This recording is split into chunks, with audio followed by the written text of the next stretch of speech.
unless you're doing it at a professional place or a professional salon that actually know how to undo color dyes with relaxed hair.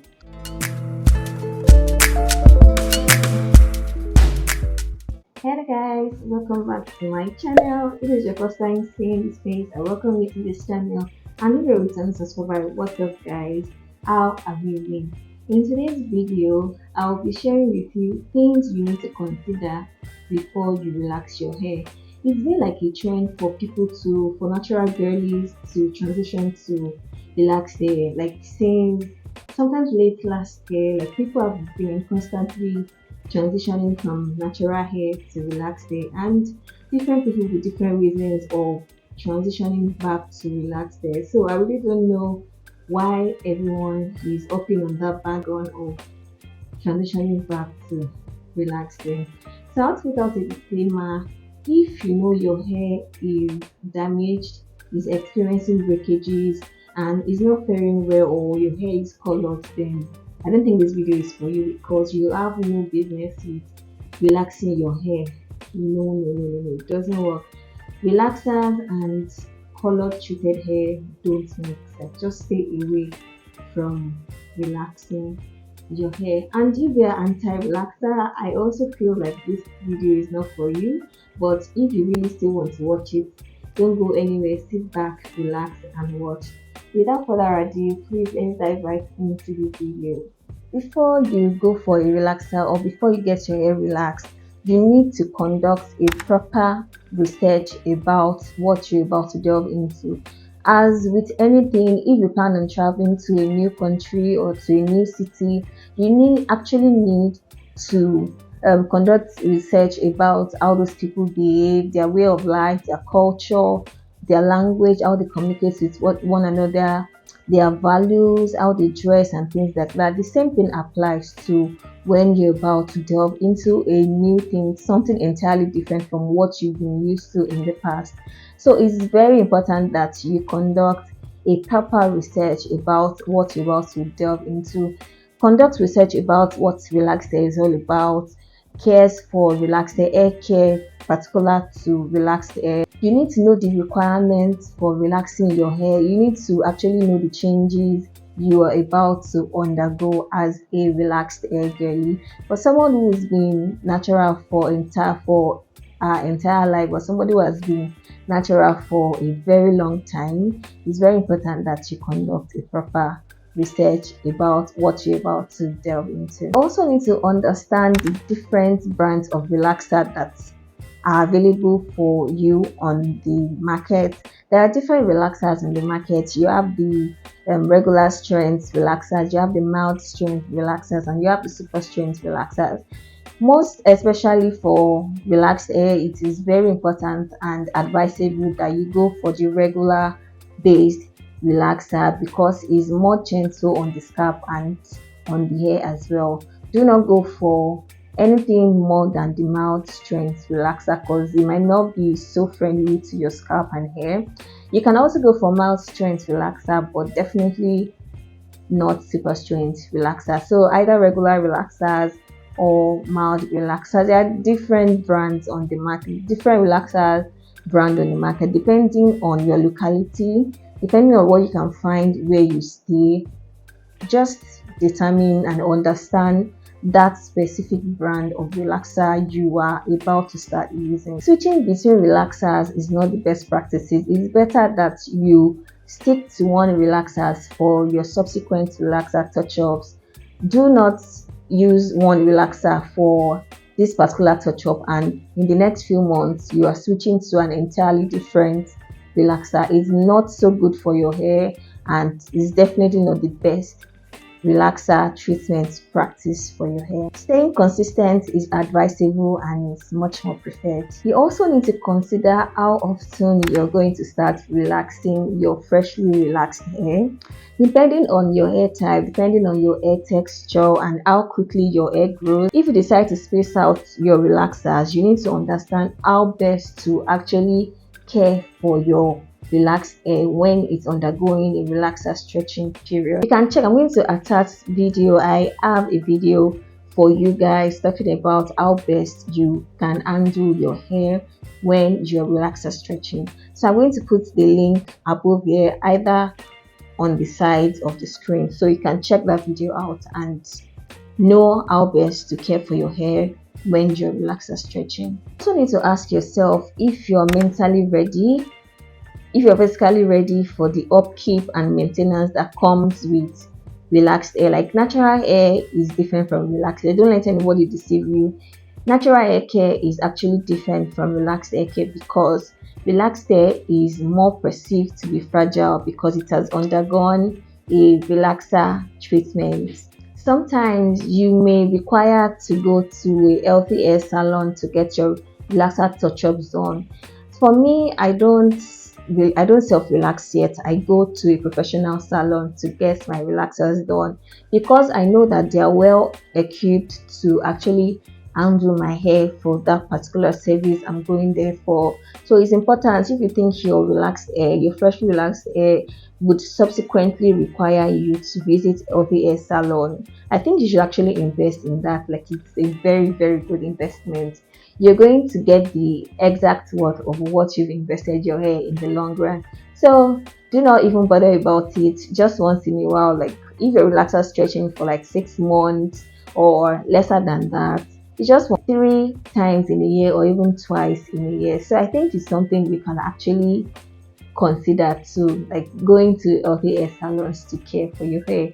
And it's not only on relaxer touch-ups days that you can visit salons. You can visit salon for your wash days, you can visit salon for your protective style. Just ensure that the healthy hair salon you are visiting knows what they are doing and they are well equipped to handle your hair. You also need to consider and ask yourself that what will your hair permit you? What will your newly relaxed hair permit you to do?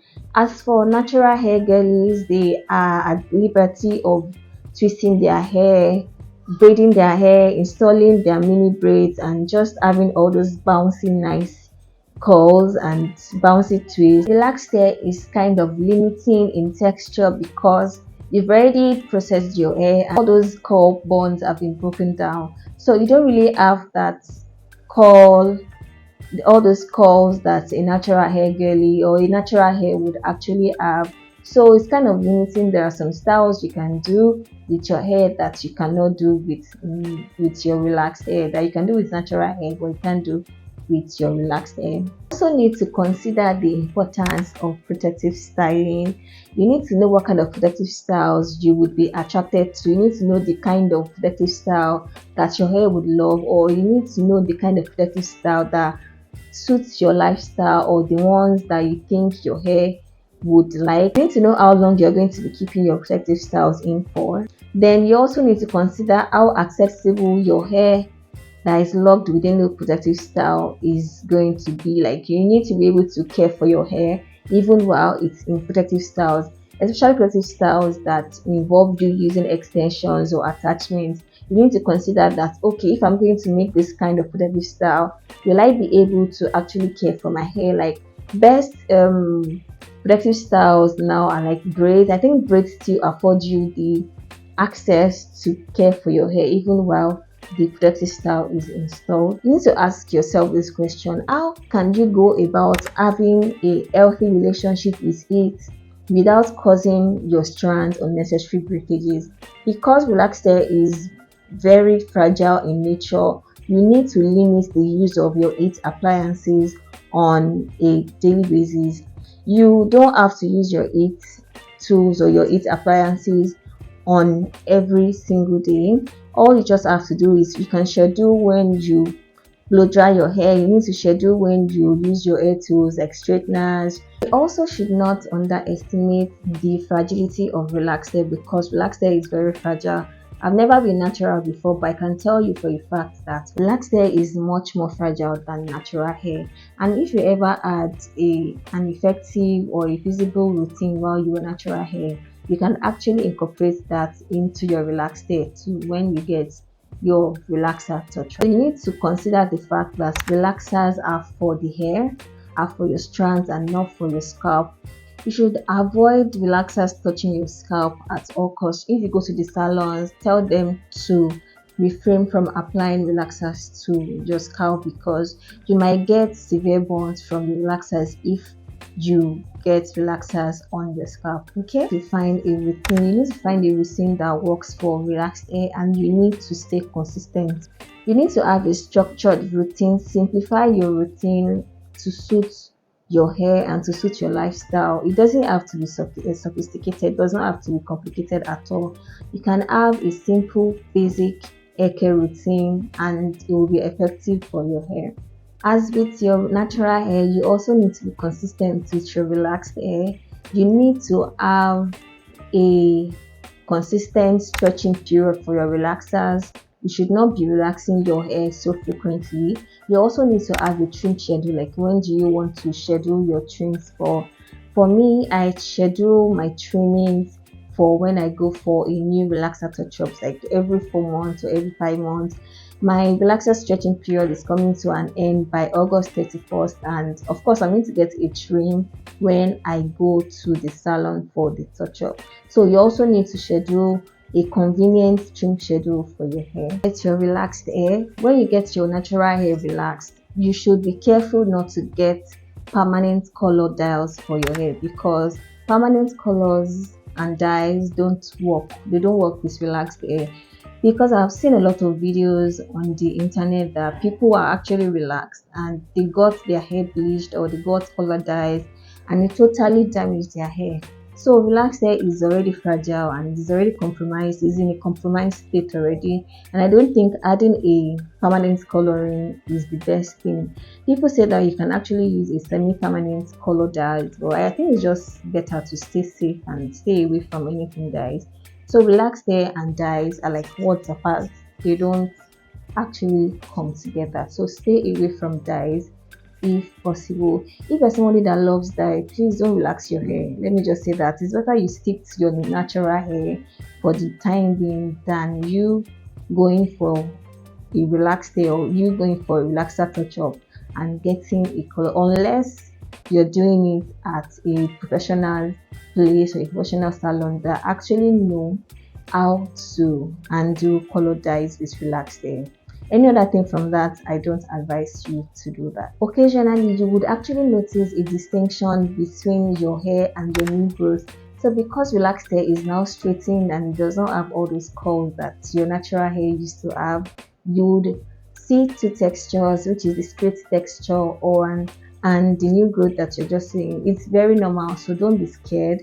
And that usually appears when your hair is growing out or when you are deep far into your relaxer stretching period. So don't be scared, it's very normal. You need to consider the fact that relaxed hair gets dry easily because it has undergone that chemical process. So it's very advisable and important and reasonable also to keep up with your moisturizing and silly sessions to get rid of the dryness that your hair may encounter in the future. Because your hair is now relaxed, it's in a relaxed state now.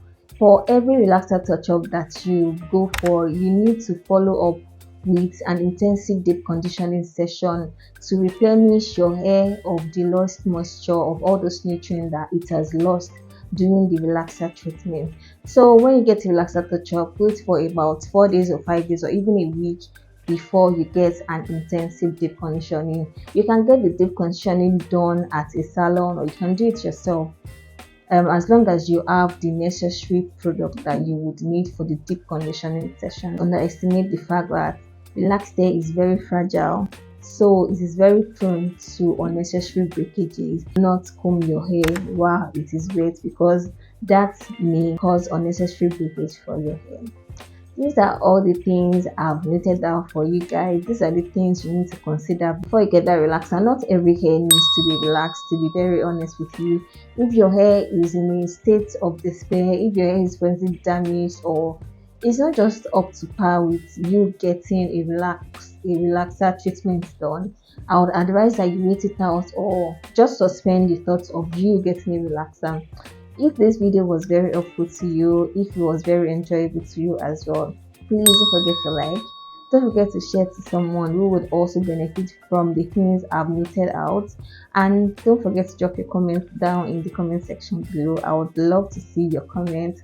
And last but not least, do not forget to click on the subscribe button down below. Till I see you guys in my next video. Bye guys.